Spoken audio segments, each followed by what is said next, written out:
everybody, welcome back to my channel. My name's Jodi Middendorf and I make videos about the Peace Corps. I was in Peace Corps Madagascar from 2017 to 2019.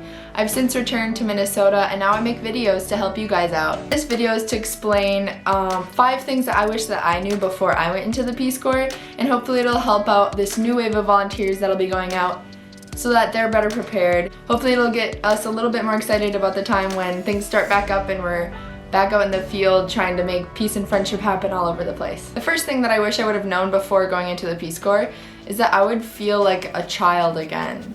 Not in a bad way. I didn't feel like I had regressed while going into the Peace Corps, but being in such a new environment, you do kind of feel like a child. I'm gonna try and paint a picture here. So I just started the Peace Corps. The first 3 months of training, I was living with my host family in a village with I had an amazing host family, honestly. But I didn't know how to speak their language.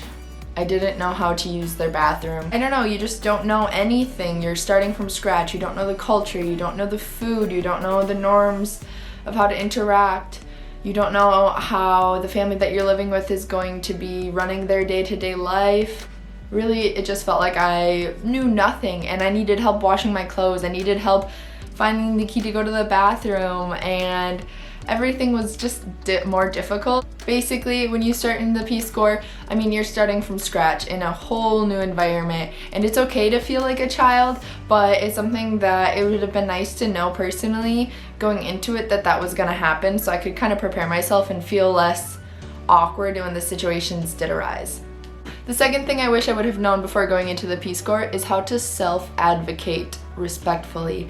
This is a skill that I think anybody can use no matter what you're doing, but in such an extreme situation, being across the world and having a lot of things that kind of scared me at first, I wish I would have known how to self-advocate well. And what I mean by that is to have my voice heard, have my concerns heard, and where to voice my concerns to, not just the nearest person to me, not to get upset and angry when things were confusing or I didn't know what was going on. But I wish I would have been more equipped to find the person that I needed to speak to and say, hello, hi, I need help with this. Maybe it's language, maybe I needed to go to somebody and be like, I need more help with language, or to go to somebody else and be like, you know what? This teacher in this specific situation is not working out for me, I don't learn from them, things like that.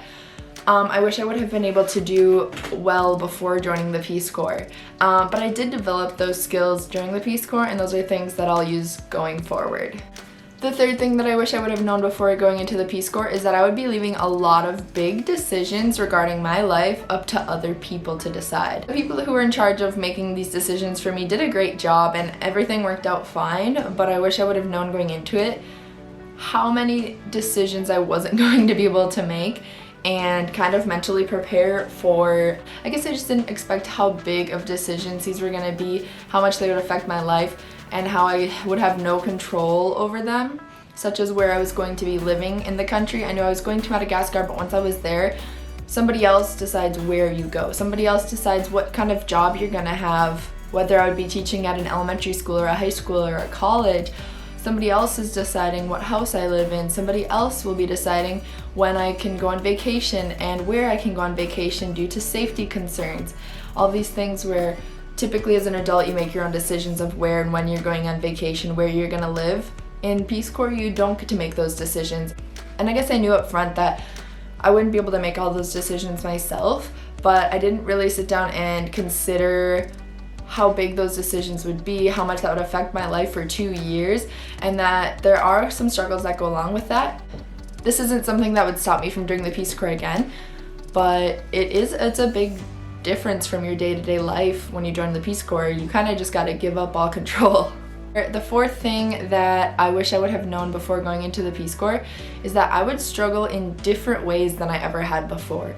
I knew it was going to be hard. I knew that my living situation would be different, my job would be different, the culture would be different, but there are different kind of internal struggles that go on when you're in the Peace Corps that I personally didn't see coming. For me, I dealt with a lot of new sicknesses that I didn't even know what was going on when I was sick. I wasn't used to throwing up or having all these stomach problems, and it was a all the time kind of thing. I had a lot of new symptoms that I hadn't had before.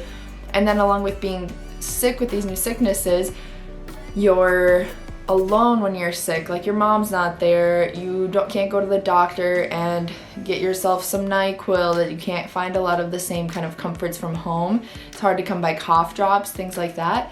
And so you struggle differently when you're sick. I also had experienced my first bout of like a mild depression that I'd never experienced that before, and then I experienced it when I was in the middle of Madagascar, and it was kind of a crazy thing. And thankfully, by the time that happened to me, I had enough friends in my community that I could reach out to and be like, you guys, I'm struggling, I need help, and I was okay. But it's different. It's different than being somewhere that you're used to being at with the people you're used to being around. When these hard things hit, it's a different kind of struggle. But again, I learned a lot from it, and I don't regret any of the struggles that I went through. They all made me stronger and I guess more empathetic towards other people as well. I just wish I would have had the expectation to have those struggles so that I could prepare a little bit, but you'll never know until you're there. The fifth and final thing that I wish I would have known before joining the Peace Corps is that I should hit the ground running when I get to my site. To cultivate some really good lifelong friendships with just a few people. I think when I first got there, I thought I was going to be friends with everybody. I wanted to know everybody's name. Everybody just was so important to me, and they still are really important to me, the whole town that I lived in. It's not that I don't care about everybody there, it's that some people really want to take the time to really just be your friend, and I wish I would have really cultivated those friendships from the beginning, because by the end of my time in Peace Corps Madagascar, I had a handful of really good friends at my site that I felt like I, for lack of better terms, wasted time in the beginning of my service not hanging out with them, getting to know them as much, because I was trying to be friends with everybody when that's not realistic and not necessarily healthy. And so yeah, I guess I wish I wouldn't have tried to be friends with everybody, but just cultivate those friendships that really, spoke to me and meant a lot to me the whole time. Peace Corps really is a wonderful experience, and as much as it was difficult at certain times and there are things I wish I would have known, it was a great experience and I learned so much from it, and I hope that you guys have a great experience as well, and keep your heads up. Hopefully this quarantine thing won't last too long and we'll be able to get back out there, and serve peace and friendship to the world. Thanks so much for watching. Bye!